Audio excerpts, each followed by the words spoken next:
Hi, my name is Ashley and I am the face behind this channel. In this episode, the main character faces a court hearing against her brother, and the instant she rises from her seat, the entire courtroom falls into complete silence. What led to that moment is something you will discover here. As you listen, you can enjoy calming nature visuals. I hope you enjoy the story, which is narrated from the point of view of the main female character. The moment my sibling's attorney announced in court that I was mentally unfit, I felt as though I had hit the lowest point imaginable. Then Robert looked straight at me with a smug grin and told the judge that I did not deserve our father's legacy. That single word, unfit, hurt more deeply than any physical pain I had ever known. In that instant, I realized my relatives were not merely challenging me, they were determined to erase me entirely. My name is Ayliner Caldwell. I am 46 years old, and I refuse to let them succeed. The Franklin County Courthouse in Maine carried a faint scent of dust mixed with old wood polish, the kind of place where even whispered conversations traveled too far. Hard wooden benches were packed with locals who had come to witness the downfall of my family. As I walked down the aisle, their eyes followed me relentlessly. Every step I took was measured, my heart thudding louder than I wanted it to, yet I kept my head held high despite the crushing weight of their judgment. Across the room, my brother leaned toward Denise, smiling in a way meant only for me to see, while Denise adjusted her pearl necklace and nodded as if the outcome had already been decided. They looked polished and completely confident, while I was being framed as the problem they needed to remove. The clerk recited the case number in a dull voice, reducing years of shared history to a few cold words. The bailiff called for everyone to rise, benches scraping loudly as the courtroom stirred. The side door opened and Judge Thomas Reed, 58, stepped inside, his robe pristine and his expression unreadable, carrying the air of someone who had seen it all before. As he reached the bench, his gaze met mine and, just for a moment, he paused. The entire room seemed to hold its breath. He murmured softly, barely audible, yet sharp enough to cut through the silence, "My God, it's her." A quiet ripple moved through the gallery as people turned their heads, my brother's confident smile disappearing and Denise's hand freezing on her pearls.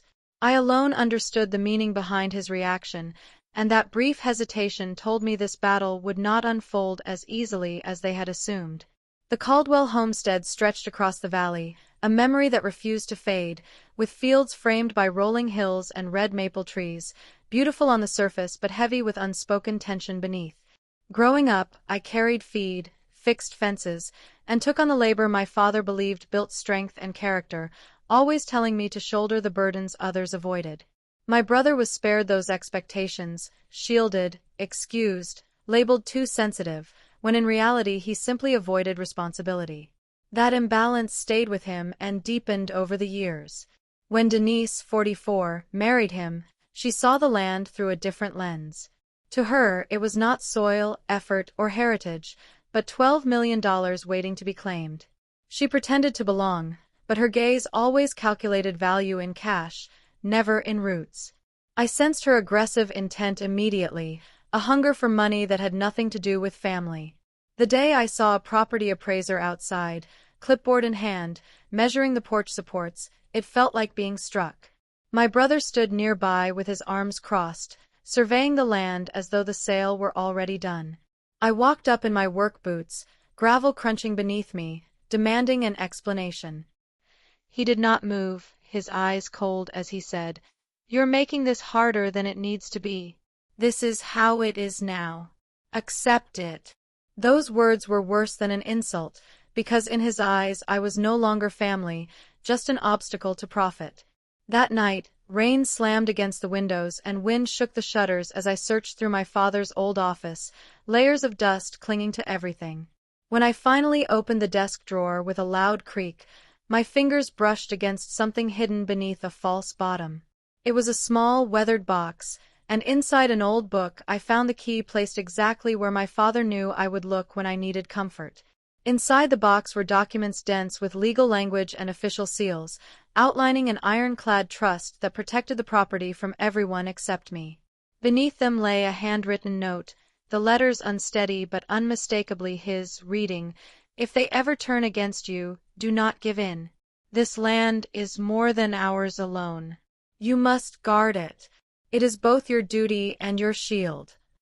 Sitting there with shaking hands as the storm raged outside, I understood he had foreseen this conflict long ago and had left me both protection and instruction. I could not surrender. The kitchen still smelled faintly of cedar and spices, the dining table scarred by years of shared meals and memories, where my mother once served stew and taught me how to slice bread just right. That afternoon, Robert, now 42, and Denise walked in as though they already owned the place, dropping stacks of paperwork onto the table like a provocation. Denise's voice cut sharply as her pearls caught the light while she leaned in, declaring that the property was worth $12 million and that I was wasting it by clinging to the past, her words slicing through every memory embedded in those walls. I steadied myself, feeling the wood beneath my fingertips, and told her it was not wasted, that it was rooted deeply, and that they were chasing money instead of land, willing to destroy what our parents had left us. Robert shoved the papers toward me, seals and signatures sliding across the table as he ordered me to sign and end the fight, speaking with the confidence of someone convinced I had no escape. I pushed the folder back, and the silence that followed was thick, broken only by the ticking of the old clock. His expression twisted into a sneer as he warned that if I refused, he would prove I was unstable, reminding me that everyone knew about my file, the trauma, the incidents after my field assignments, and that it would be enough to ruin me. That threat hurt more than the demand for ownership, because they were ready to weaponize the darkest parts of my past. This had stopped being a family dispute and had become a full-scale war. The village was usually quiet in the mornings, but that day the local cafe buzzed with whispers, every table displaying the same headline in the newspaper: "Former federal agent unfit to manage family farm." The article was packed with speculation, painting me as forgetful, mentally unstable, and a danger in positions of authority. As I walked to the grocery store, neighbors stepped aside, refusing to meet my eyes there. Judgment hanging in the air. Old friends who once waved now avoided my gaze, focusing instead on their shopping bags. A woman behind me whispered just loud enough for me to hear, "She's changed. Something is wrong with her." Each word struck me like a blow. By nightfall, the pattern was undeniable. Robert and Denise had taken this conflict far beyond the courtroom, spreading falsehoods throughout the town that moved quickly through whispers and gossip. I reached out to an old co-worker who had once stood beside me during armed operations. Now he worked as a lawyer. He carefully examined the evidence Robert intended to submit. His expression grew serious as he scanned the documents. Signatures wavered, dates didn't align, and inconsistencies piled up rapidly. He set the file down and looked directly at me. "Ayliner, this isn't just a family dispute. This is fraud," he said with a firm tone. "If we strike in the right place, your sibling won't just lose this lawsuit. He will completely unravel." For the first time, I felt a shift inside myself. They believed they had trapped me, but now I possessed something they hadn't anticipated, proof sharper than their lies. When the next court date arrived, the courtroom was packed beyond capacity. Every bench was full, and reporters lined the back, cameras poised like predators. The loud headlines had already transformed the town into a whispering jury. My sibling's lawyer rose, speaking with false authority while holding up a folder he claimed contained my medical history. He insisted it proved I had once been treated for mental instability and violent behavior. Robert clasped his hands together, face etched with feigned concern. "I just want my sister to be safe," he told Judge Reed in a measured voice. "And I want to protect our father's estate from her poor decisions." His performance was polished, but every word dripped with malice. I requested that an independent examiner review the documents, and the judge agreed. The folder was handed over. The courtroom fell into an almost unbearable silence as the examiner scrutinized each page. His brow furrowed deeper with every turn. Finally, he cleared his throat. "The typeface does not match hospital records. The ink indicates the wrong age. The notary seal belongs to an office that didn't exist when this was supposedly signed." A ripple of murmurs spread through the room. Eyes turned toward Robert and Denise. Their confidence began to crumble. By evening, local newspapers had shifted their focus, no longer reporting on my supposed breakdown but questioning whether Robert had submitted fraudulent paperwork. For the first time, public opinion started to turn in my favor. The break between sessions was chaotic. Reporters surged forward, cameras flashing, questions shouted over the din. Amid the noise, Judge Reed's gaze kept finding me. His look was deliberate, searching, as if recalling long-forgotten memories. I remembered that night years ago in New Hampshire, in an abandoned building where a desperate man held a young prosecutor at gunpoint. I had kicked the door open as gunfire erupted, pulling the man out, bleeding but alive. That man was Thomas Reed, terrified yet alive because I refused to leave him behind. When court resumed, my attorney calmly approached the evidence table and placed a photograph for the record. There I was, wearing a protective vest, blood on my sleeve, helping a younger Judge Reed out of danger. Gasps echoed through the gallery. Robert's face drained of color. Denise sat frozen, eyes wide. Reporters scribbled furiously, "Former federal agent once saved current judge." The courtroom vibrated with the weight of the revelation. Judge Reed slowly removed his glasses and studied me, silent for a long moment, before nodding once, an unmistakable signal of recognition and affirmation. The silence that followed carried more authority than any gavel. My past and present had collided, and this was no longer merely about property. It was about truth, sacrifice, and justice finally prevailing. The final hearing felt monumental. Every bench was filled with townspeople, reporters, and cameras poised to capture every moment. The air was thick with anticipation. I sat upright, every gaze upon me, refusing to yield. Then Robert lost control. His chair scraped violently across the floor as he leapt up, voice cracking with rage. "She is crazy," he shouted, pointing at me. "She needs to be in a hospital, not running this farm." His words were sharp, hateful, and cut through the tense silence. Whispers spread instantly. The crowd strained forward, hungry for confrontation. Beside him, Denise gripped her pearls so tightly her knuckles turned white, avoiding anyone's gaze, shame weighing heavily on her shoulders. My attorney rose calmly, stating clearly what everyone could now see. The man in that photograph, the one I had saved, was sitting right here on the bench. All eyes turned to Judge Thomas Reed. He removed his glasses, his expression solemn, and stood. His voice cut through the room, silencing the furious scribbles of reporters. "If it were not for Miss Caldwell, I would not be alive today," he announced firmly. "I know the character of the woman you are trying to discredit better than anyone here." Gasps and shouts erupted. Cameras flashed. Robert stumbled back into his seat, face drained of color. Denise's eyes welled up, a single tear sliding down her cheek. In that moment, the pressure that had threatened to crush me lifted. Their power, built on lies, was shattered. The truth had cut straight through their performance, and the courtroom seemed to shift beneath their feet. The press crowded every space the bailiff would allow, cameras and recorders trained on us, capturing the collapse of a long-fabricated narrative. My attorney methodically began presenting evidence, voice calm but relentless, laying one document after another before the court. First came the fake property transfers Robert had submitted alongside the legitimate records, their discrepancies glaring. Mismatched signatures, non-existent notaries, impossible dates, all proving the documents were fabrications. Then came the so-called medical reports labeling me unstable.